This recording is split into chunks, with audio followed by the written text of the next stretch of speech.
Hello and welcome back to the channel. Me and Kashi are going to go out for a hack today because today's video is all about Kashi's vet history. So I thought that I would take you along the metaphorical journey of what it's taken to get us here and take you on a literal journey of our most common hacking route. So thank you for being here, thank you for watching, and I'll speak to you in the next section.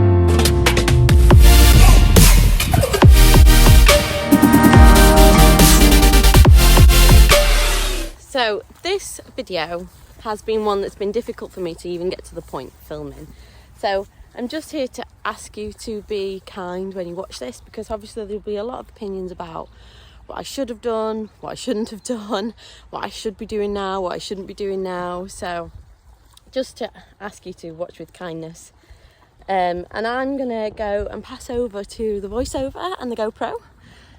Because we are heading up to our log out in the field where I get on, because with Kasha's back history I don't get on from the ground. Steady.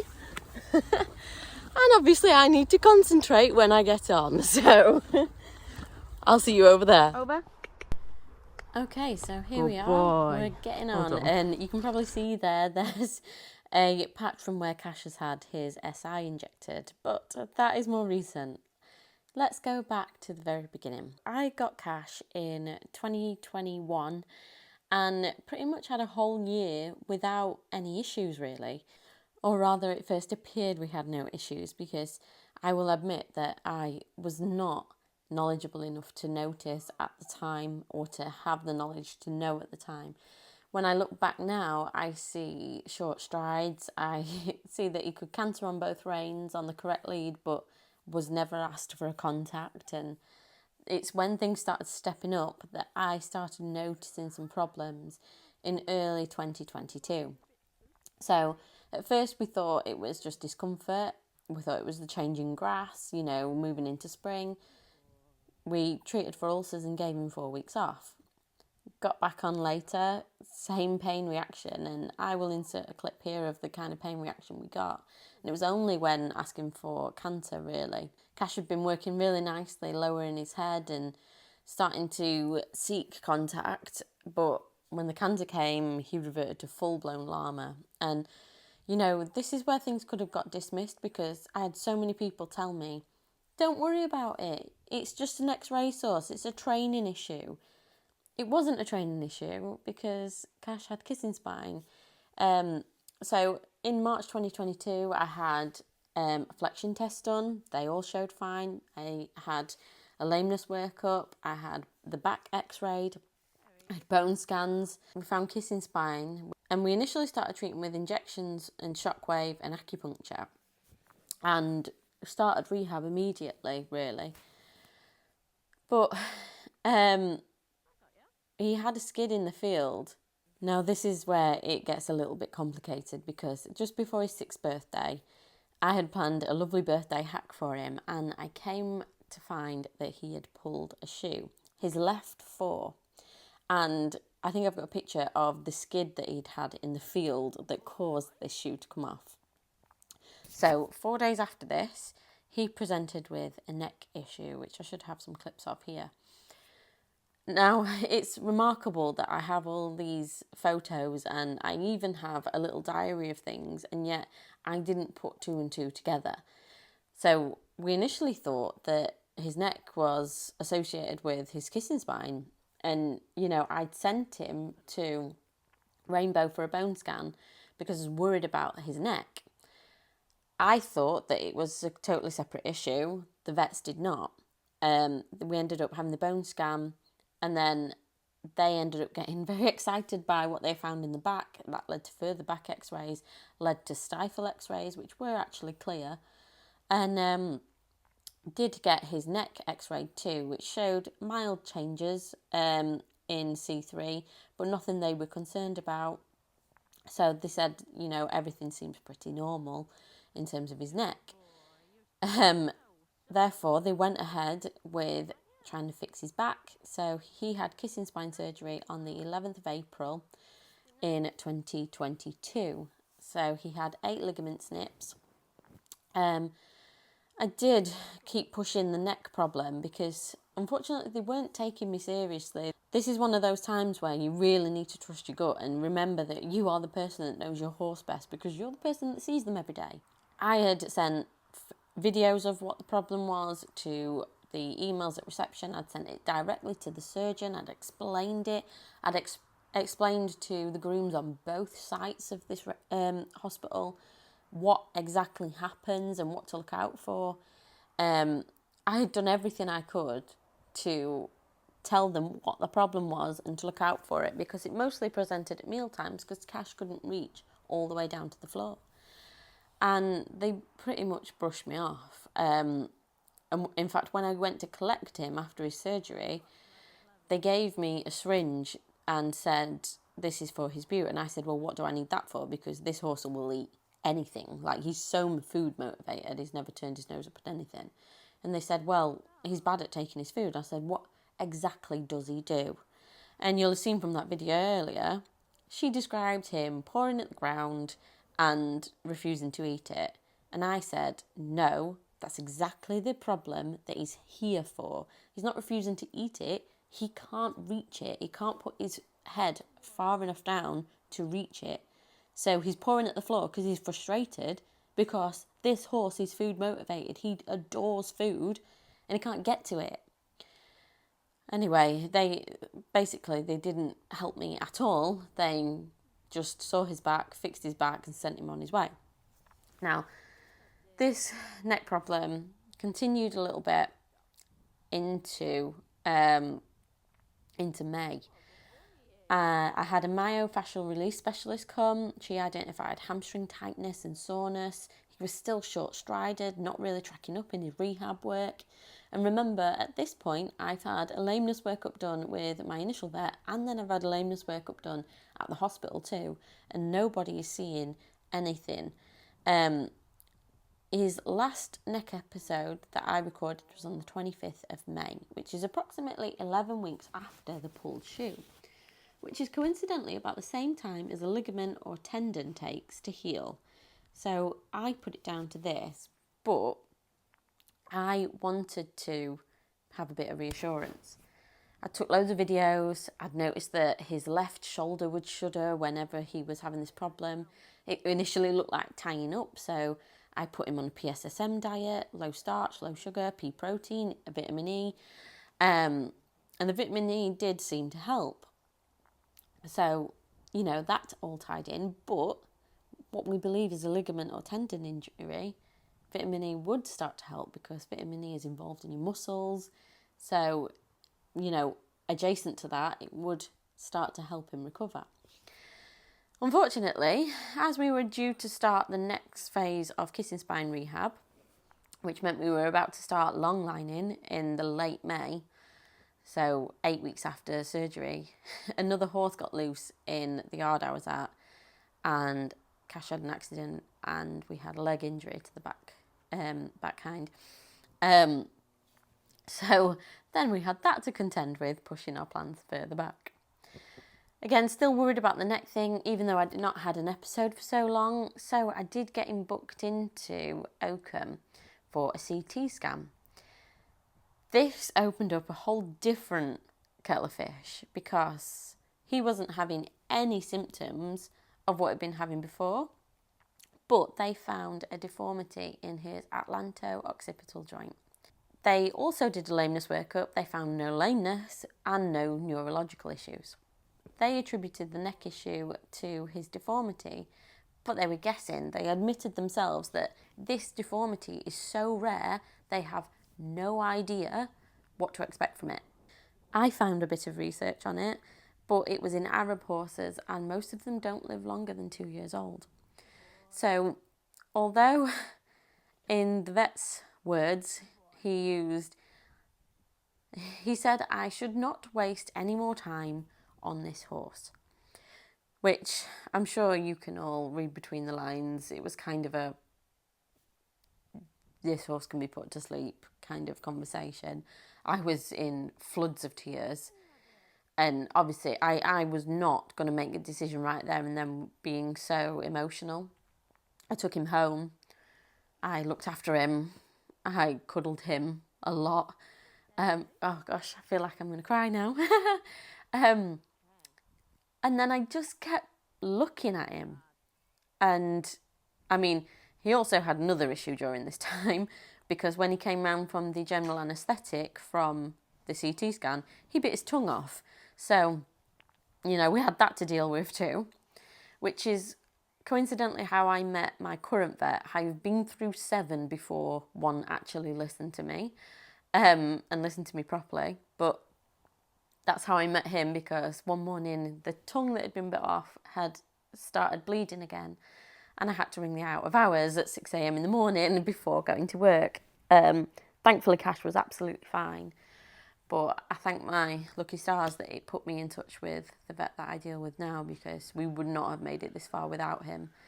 CT scan also meant that Cash had to have all his shoes pulled, and I'd been kind of wanting to go barefoot anyway, so that was the start of it. So that was in late June 2022, and that's obviously 2 years on now, and he is still barefoot, and you will see that he is walking all over stones and pebbles and grit, and he's doing great. He's never had hoof boots on either. We made a yard move in July 2022 so they could live out for the summer, because that was better for his back and to aid the kissing spine. This is also about the time that I changed his feed to suit barefoot. He actually started to look really fab in July 2022. He had gained quite a bit of weight because he'd been out eating 24/7. His back had been loose because he obviously didn't need to be in a stable. And we had been doing lots of kissing spine rehab. And I got the vet that I spoke to about the tongue being bitten off to come out and have a look at him and get a second opinion about what they thought, because he was looking so strong. And obviously he had no current symptoms for this deformity that he's got. And I kind of thought, well, while he doesn't have any symptoms, why can't we enjoy the time he has left? At some point this will catch us up, but it's not now. And I'm looking at this horse in the field thinking, you look so strong, you look so happy. I cannot believe that they floated the idea of putting him to sleep. They told me not to waste any more time or money on him.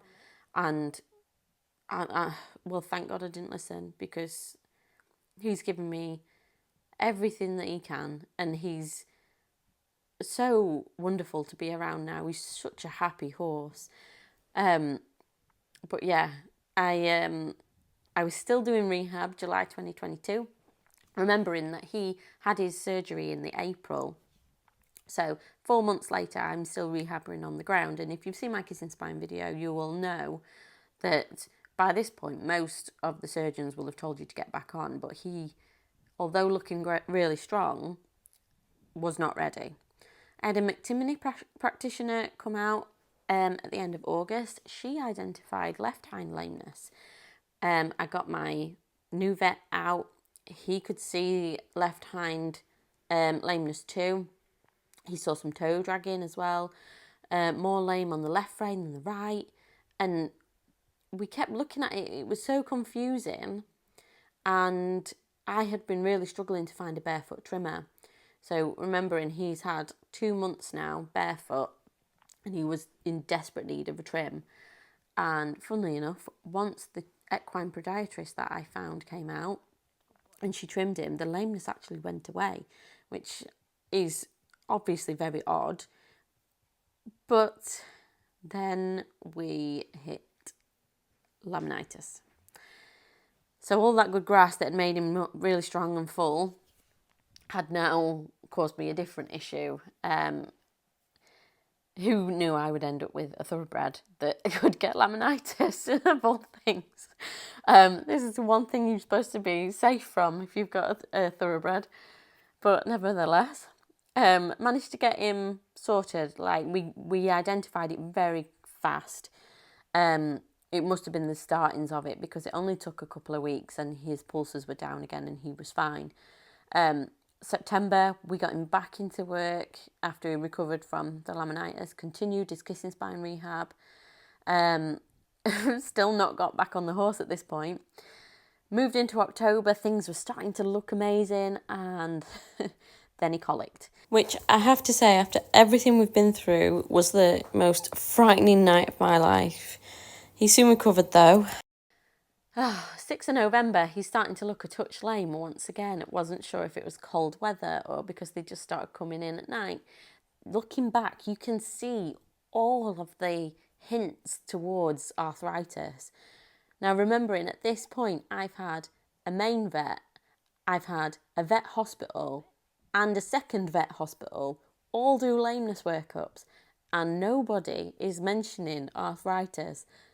You know, even when they thought it, they x-rayed stifles and stifles were clear. Nobody is looking at this horse's hocks, and they're all just saying he looks fine. And they're saying he looks fine because he was bilaterally lame. When they're bilaterally lame, it is quite hard to spot because the lameness keeps swapping, and it's hard to spot when it does that unless you have a lameness expert, which is what I have now. Anyway, things got a little bit better eventually. I finally started ridden rehab on the 18th of November. Now, he had his surgery on the 11th of April. So that's May, June, July, August, September, October, November. 7 months later, I got back on, and I was on for 3 minutes, and we walked, and I cried. It was incredible because I never thought we'd get there. December, we've had saddle fitter who commented on increased top line. Things were actually starting to look up and look good until he went down with thrush for a month in his feet. Previously, he'd been getting his legs in a twist when I asked for canter, and on the lunge he'd been bombing off. I managed 3 right rein canters on the 15th of December, and he'd done it amazing.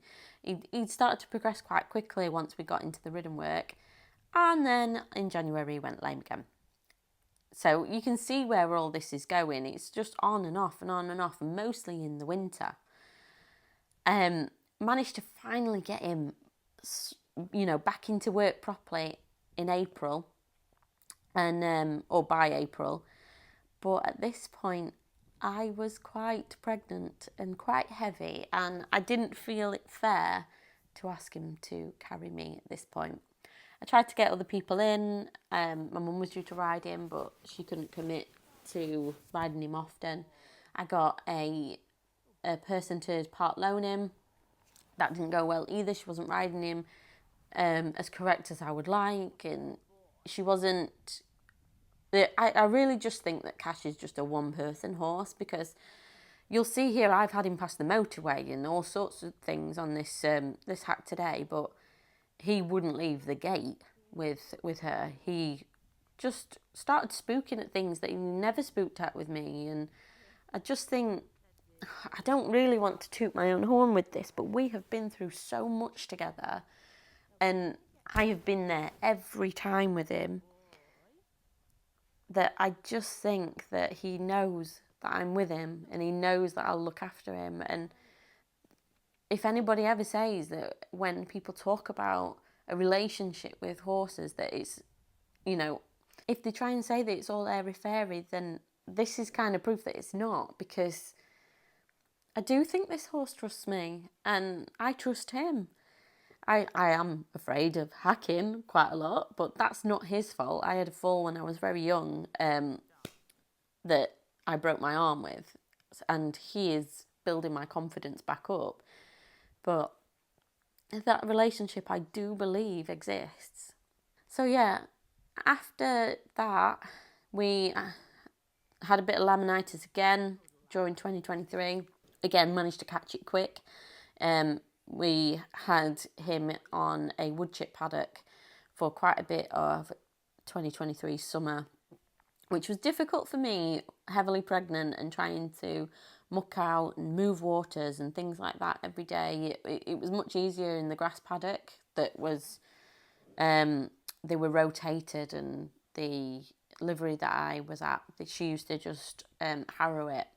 So there wasn't any poo picking, so that was a lot easier. But, cash comes first. So if it means me poo picking when I'm heavily pregnant, that's what it means.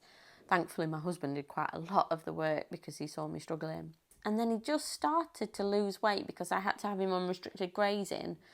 He then caught an eye infection from how messy he eats his dinner, likely. Skipping to the end of it, in August time, I noticed he was more reactive in his right lumbar area, things like that. Things were getting colder and he was getting more stiff and things like that. September, we looked and saw some muscle loss with him, and things just didn't seem to be adding up. Like, this horse had increased his workload, he was being fed properly, he was back out to the grass, not on the wood chip. In October, we had a week where he was reluctant to even move forward to walk. And at this point, I took him back off of the loaner, and I was like, look, I need him with me now, because I don't know if he's napping because he's not with me, or if there's something wrong, and I'm not willing to risk there being something wrong. I need to figure that out. Again, we started seeing in late October short stride in the left hind. I used to know for each boot on it for proprioception. It did seem to improve. But again, when you see it all laid out on paper, you notice the patterns. But when you live in it, it's hard. So I'm so glad that I wrote everything down, because when you look back, it stares you in the face. It's when they went from 24/7 turnout again to coming in November that he was really stiff, really lethargic, struggling to canter, not using his back like he should, and like I know he can because he's had to for the kissing spine rehab. I had a lesson, he was struggling to bend right, he was weighting his right shoulder, loads of things. And, by the end of the month, he was showing symptoms such as lethargy, girthiness, struggling to bend right, can't pick up right rein canter, really grumpy when he's usually very affectionate. We thought ulcers, placed on ulcer treatment. I also had a vet physio. She noticed a bit of the hind legs being filled. We found mud fever. Things just kind of went like that. And I got the vet out, and he did notice. He did flexion tests, and he was quite adamant that he was lame. We had tried, even with the vet physio, hacking only protocol to try and strengthen that left hind weakness that she'd noticed, and it didn't work. Now, another horse on the yard had tested positive for liver toxicity, but he was new to the yard, so we thought he might have come with it. After researching symptoms, I put Cash on a liver tonic, which I put him on Hepalite, basically because I haven't had much luck and I was expecting there to be more vet bills. So bearing in mind all these ulcer meds cost a lot of money too. So when the vet came out and he said that he noticed that he could see the lameness in the flexion tests, I mentioned to him, look, before we even think about doing steroid injections, I want you to do his bloods, because this horse has had laminitis in the past. And, that all sounded very sensible, so that's what we did. We were checking for EMS. Obviously, blood test costs a fair bit. And then, whilst he was there, I said, actually, can you just run me a full panel, because he's got lethargy too. And I thought that if you've got arthritis and it's January 2024, you would be lethargic trying to work. But knowing my luck, there was probably another problem. And there was another problem. So thank God that we tested for it, because he did have some liver toxicity. So that meant that we had to wait a little while before we could do anything about his lameness. I moved him yards in February 2024, because at this point, Cash had been uninsurable since the first year. So since the year where the kissing spine surgery was done, the surgery, I obviously had to pay excesses on. And then the neck issue was a separate claim, with an excess. Everything after that has been me and my pocket. So every bit of ulcer med, every time that bloods have been done, every time the vet's called out because of laminitis, when they came out for colic, all on me. Everything from there onwards has been just me, including obviously this year, which had all the blood tests, and then even the liver tonic isn't cheap, which is why at this point of being in year 3 of vet bills, I did ask for help because I was still on maternity leave, and although since Cash had been uninsurable, I had put the money away that I would have spent on insurance every month. I put it away into a bank account and saved it, and it had just been covering us. Every time something happened, I could just cover it. But when I had the baby and went on maternity leave, obviously there's not enough money to go around there, and I couldn't pay for things as soon as they kept coming. And there's a massive thank you that goes out here to every single person that helped me, because what you helped me to do is get some blood tests done to make sure that Cash was safe to have his treatment. It meant that when it came back saying he didn't have EMS and that we could go ahead with some steroid injections, that I could pay for part of that with that money. And it gave me a bit of breathing room to be able to save for his SI needing doing a little bit later on. And obviously we're now a good few weeks away from that, and Cash is improving. He's, I think, about 12 weeks post hock injections, and he might be 3 or 4 weeks post SI injections, and you can see he's looking a lot better now, and we're actually starting to ask for the contact that way back when I first asked, he reacted so painfully to. And I could not have done that without the generosity of people who care about horses and care about our partnership and can see how much I love him and want to help him. So from the bottom of my heart, thank you so much for making it so that I can hack my pony like this, because he loves it, I love it, and he's only 8 and he doesn't deserve this. But unfortunately, when you're backed as a 1-year-old, and I will be honest and say my first year of riding him won't have helped the situation, but as you may know if you followed us for a while, I didn't know enough back then. I just didn't know enough, and I'll live with that guilt forever, but we're here now and we're moving forward, and I'm always putting him first with everything. So just a major thank you.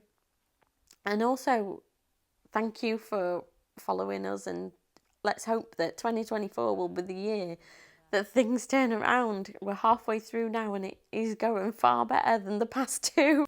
At the end of the day, that bone deformity will catch up with us at some point. So the fact that we've been able to get him moving and make him feel better sooner rather than later, I would have been saving for months and months before we could have helped him, just means that Cash gets to spend more of his life being comfortable, because he isn't going to have as long of a life as a normal horse would because of this deformity in his head.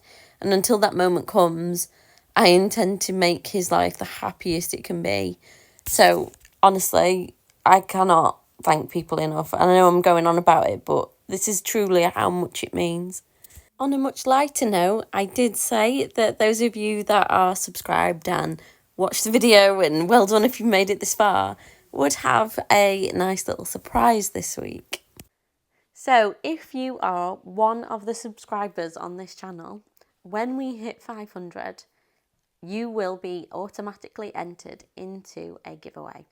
So I will be contacting one of you lot to be giving away a bunch of stuff. I'm going to put a list of things on the video because I haven't quite figured out what is going in the giveaway yet. So I will decide before I post this, but somebody will be winning this as soon as we hit 500 subscribers. So, you know, get all of your family to subscribe. They don't even have to watch it. They just have to subscribe because these vet bills will keep coming.